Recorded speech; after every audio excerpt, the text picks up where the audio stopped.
DGP Dilbag Singh ने अपने गंदू के दौरे के दौरान कहा कि हमने वादी चिनाब को मिलिटेंसी से पाक किया है और कई ऑपरेशंस भी अंजाम दिए हैं। पाकिस्तान की सरजमीन से सरगर्म 119 दहशतगर्दों के खिलाफ कार्रवाई की गई है और उनकी इमलाक को भी जब्त कर लिया गया है। उन्होंने कहा कि सिक्योरिटी फोर्सेस ने दहशतगर्दों की तमाम कोशिशों को नाकाम बना दिया है।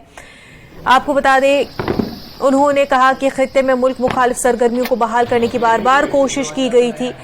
खित्ते चिनाब में अवाम के ताउन से पुलिस और दीगर सिक्योरिटी फोर्स ने दहशतगर्दी पर काफी हद तक काबू पाकर उसे खत्म करने के लिए पुरअज़्म है। डीजीपी ने कहा कि मुल्क मुखालिफ सरगर्मियों में मुलव्वस तमाम गठ जो है वो तोड़कर ऐसे तमाम लोगों को गिरफ्तार करना होगा, चाहे वो यहाँ जम्मू कश्मीर से ताल्लुक रखते हैं या उससे बाहर, उससे वाबस्ता है। मंशियात की दहशतगर्दी से दरपेश चैलेंज के बारे में उन्होंने कहा कि मंशियात स्मगलरों के खिलाफ कार्रवाइयों में पिछले सालों के मुकाबले 3 गुना तेजी लाई गई, जो कि रजिस्ट्रेशन से जाहिर है। मुकदमात, मंशियात फरोशों की गिरफ्तारी और मंशियात की दहशतगर्दी के मॉड्यूल्स का पर्दाफाश।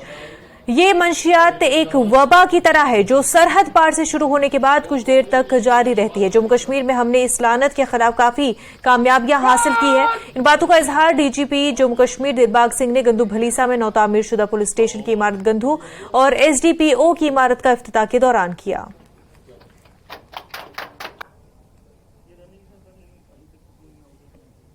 जिसकी पहाड़ियां कभी मिलिटेंसी और बंदूकों की गूंज में छाया में रहती थी, आज जहां पर मुझे अच्छी फसलें खिली हुई, लोगों के चेहरे मुस्कुराते हुए और अच्छी जो बिजनेस एक्टिविटी जहां पर नजर आ रही है। सड़कें जो कभी जहां पर दिखती नहीं थी, आज काफ़ी इलाकों में नई नई सड़कें तमीर हुई नजर आती हैं।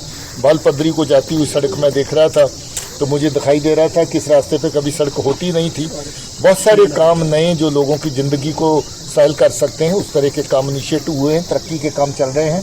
लोगों को मुबारकबाद भी और लोगों को बहुत बहुत शुक्रिया भी कि उन्होंने पुलिस और फोर्सेस का इस हद तक साथ दिया।